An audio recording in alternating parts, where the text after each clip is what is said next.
Čauky, takže vítejte u vlastně prvního videa, 100 otázek, na kterých se nikdo neptá. To vystřihnu asi. Ale to je jedno, takže jdeme na to. Možná, že nebudu dělat úplně všechny a chtěla jsem ještě říct, že všechny ty odpovědi jsou z mé hlavy a všechny odpovědi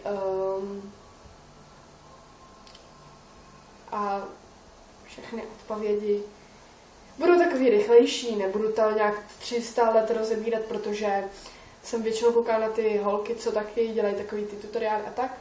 A taky tam většinou 3 hodiny mluví jakože o té jedné otázce. Takže jdeme na to, bez řečí. Takže spíš s otevřenýma dveřma nebo se zavřenýma. Většinou, když jde Segra spát, tak mám otevřený a potom je zavírám, abych si tak s někým mohla povídat na Skype, poštět písničky a tak.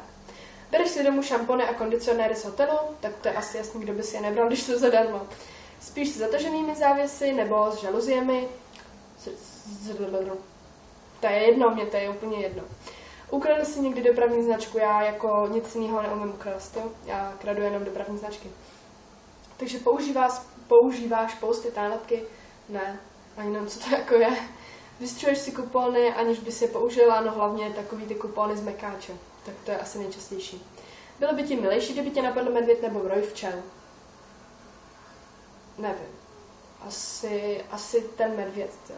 Bych ho ještě obejmula, ale takový nějaký. Máš pihy, takže myslím si, že všichni mají nějaký pihy. Já mám pihy na ruce a většinou v létě si mi udělají trošku na tváři taky. Usmíváš se vždycky na fotkách, takže většinou spíš se neusmívám, protože nemám hezký úsměv, jo. Lepší, když se prostě tvářím a než. Jo, tak to je jako fakt. Nebo víte, jak to myslím. No, blablabla. Co tě nejvíc u lidí rozčiluje? Když třeba si hrajou na něco, co nejsou, neříkám, že třeba já jako to nedělám, jo, nebo tak, ale většina lidí má nějakou prostě potřebu ze sebe udělat to, co není a myslím, že to není správný. A dělají to všichni lidi, nikdo prostě to nedělá. Nikdo není člověk, kdo by to nedělal. Počítač někdy krochy, jo, vždycky. Jdu do krámu, říkám si, buď budu chodit do toho krámu, protože je blíž, anebo do tam toho, protože je blíž, takže vždycky počítám kroky. Čurala si někdy v lese. Kdo by nečural v lese, když stanovali, že jo? Tak. Když se naposledy stanoval, tak to, jo, tak v létě asi, no, teďka. To je jako každý léto. Stanování je nejlepší. Potom, tancuješ někdy i bez hudby. Takže jo, tancuju někdy bez hudby. Koušeš tušky, takže nic jiného nekoušu. S kolika lidmi si spal tento týden? Co to kurva? Ježiši. Jak velkou máš postel? OK, takže postel vám ukážu. Já myslím, že akorát je moje postel velká a myslím, že mám úplně nejlepší postel na světě. Je strašně prostě jemná, že jo. Takže IKEA. OK, jedeme dál. Možná, že to tam dáme, jak to bylo. Tak. Jaká je tvá písnička týdne? Nevím. Asi nějaký techno. Vadí ti, jo, Sickest Squad. Vadí ti, když kluci nosí růžovou. Já na takovýhle kluky nekoukám. Díváš se na kreslené filmy, ale jo, vždycky se ségrou. Bůh ví, vole. Teď jsme koukali na Terkel má problém, to je takový dobrý film, jo. Jaký je tvůj nejoblíbenější film? Zelená míle, Nedotknutelný a 8. míle. Kdybys zahrabal poklad, kdybys nějaký měl, kde? Nevím, asi na šibeníku. Co piješ k večeři? Šťávu. Nebo kolu, když je prostě to, co je. Já nepiju moc takový ty nezdravý nápoje.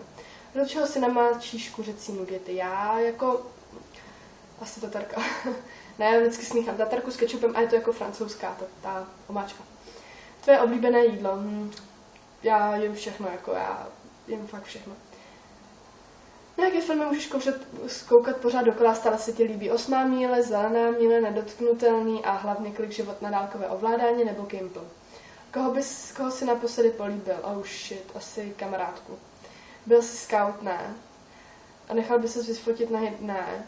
Kdy jsi naposledy napsal dopis na papír? Když byl můj kluk ve škole v přírodě. Umíš auta vyměnit olej v ZTF, ty vole. Už jsi někdy dostal pokutu za rychlou jízdu? Já ne, můj kámoš, když jsme spolu jeli na motorce. Už si někdy při jízdě autem došly pohonné hmoty, jo, už hodněkrát. Spíš jako někomu, kdo to auto může. Jaký je tvůj oblíbený sendvič? Já nejím sendviče třeba. Co je nejlepší jídlo k snídani? Cokoliv. Já většinou vstávám na oběd. Kdy běžně chodíš spát? V 1, ve 2, ve 12. Jsi líný? Ne, já nejsem líná moc. Co jsi jako dítě převlíkala za karneval? Teda na karneval. Ale princezna, to je asi takový jediný. Jaké je tvé znamení v čínském horoskopu? Myslím, že králík. Nebo zajíc, nebo tak. Kolik jazyků umíš? Čeština, slovenština, angličtina a ngunština. To je takový to anga, hongo, yanga, ksenge, mangáš, jo? Ký to, jak mezi každou slabiku přidá ten g. Odebíráš nějaké časopisy? Ne. Máš radši Lego nebo Pexeso? Counter-Strike. Jsi tvrdohlavý, jo. Kde je lepší, Demi Lovato nebo Miley Cyrus? Ani jedno, všechny by kopla do huby. Díval jsi někdy na telenovely? WTF? Jo, jako jo. Máš strach z výšek? Ne. Zpíváš si a v autě? Jo. Zpíváš si ve sprše? Ano. Už jsi někdy použil střelnou zbraň hodněkrát? Kdy jsi naposledy nechal portrét od fotografa? Ne. Zdají se ti muzikály kýčovité? Ne. Mám ráda muzikály. Jsou pro tebe Vánoce stresy? Jo. Už jsi někdy jedl pyrošky? Ne. Co to je? Oblíbený ovocný koláč. Já jim všechno. Čím jsi chtěl být jako malé dítě? Zpěvačkou. A to bych chtěla jako furt, ale vím, že mi to už neví.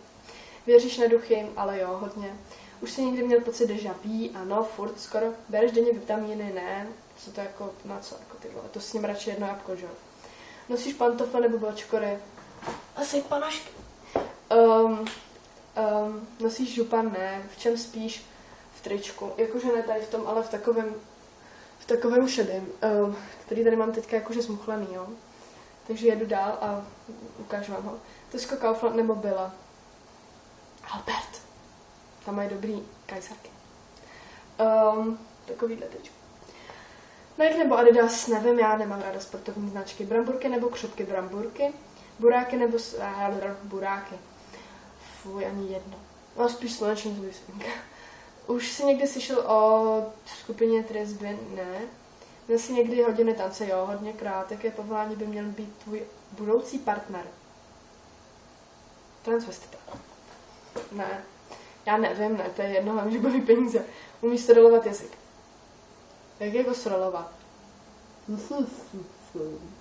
No. Už jsi někdy hrál v nějaké soutěži slabikování? Ne. Už jsi někdy plakal radostí? Jo. Máš gramofonové desky? Jo. Někde tam mají? Ne, nemá. Máš gramofon? Fakt ne.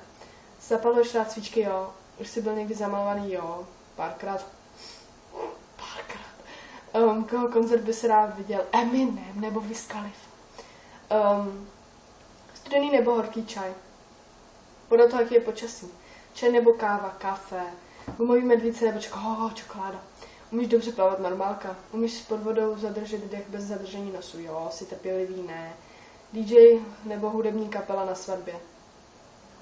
DJ. Už jsi někdy hrál v nějaké soutěži? Ano. Už jsi někdy byl na plastické operaci? Ne. To by vypadalo asi trošku jinak. Máš lidi černé nebo zelené olivy? Ani jedny, já olivy nejím. Umíš plést nebo háčkovat? Jo, běžně si tady pletu, že jo. Ideálně místo pro krb pod postelí. Ne, já nevím, asi na mé v obýváku ne. Chceš se oženit? No, jako spíš bych se vdala, no. Pokud jsi v manželství, tak jak 3 roky jsme spolu šťastný a hodně peněz má.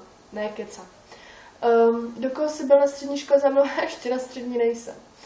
Vynucuješ si někdy věci pláčem nebo vztekem? Jo. Když si pěstí dost. To ztratila. Máš děti? Jo, hodně dětí jako. Chceš děti? Já nevím, asi chci radši psy. Ne, jako nějaký malý dítě, jo. Ale nechci, aby vyrostl. Spíš, aby brečel, když by brečel, ho trefím. Jako já mám ráda děti, ale pak nesmí vyrůst. Co je oblíbená barva? Všechny. Pro mě jako moc nemusím růžovou. Chybí ti právě někdo? Ano, chybí. Ale nebudu říkat kdo. Něco, co se ti přihodilo ve škole. Nic. Já do školy nechodím. Jo, jako někdy, když tam jdu, tak když jdu do školy, takhle, tak co se mi přihodí něco, nějaký trapas. Já už si to fakt jako nepamatuju. Jo, to si pamatuju, jsem měla ve škole Fantu, takovou tu velkou. A měli jsme hodinu, protože myslím, že to byla čeština u Matouškovi a vylila se mi na zem celá. Paní učitelka šla okolo a řekla, že se počurala, všichni se podívali. Jo, ale tam byla fakt jako ta louže, že jo, jakože žlutá, víte co, a všichni si mysleli, že jsem se počurala, ale přitom jsem se opravdu nepočurala. Já totiž nečurám. Holky neprdí, holky nekakají. Takže jsem ráda, že jste se na toto video podívali a Hanneke se for Watching. A ještě jsem chtěla ukázat, teda abyste o mě něco věděli, moc ráda kreslím, takže vám ukážu teďka, možná, že to asi nepůjde vidět. Ráda kreslím takovýhle akty, jo, tady to je jakože ženská, potom tady mám muže s ženskou, potom tady mám pro mého kamaráda srdíčko, tomu musím teprve dát, to jsem dělala včera, mořská pana. Potom já navrhuji tetování, takže tady je pár tetování. A tady jsem si navrhla tetování, který budu mít, tady to vám koza nebudu. Tady to tetování chci, jo. To budu mít na kotníku. 100% já to vím. Takže doufám, že se vám moje video líbilo a thanks for watching.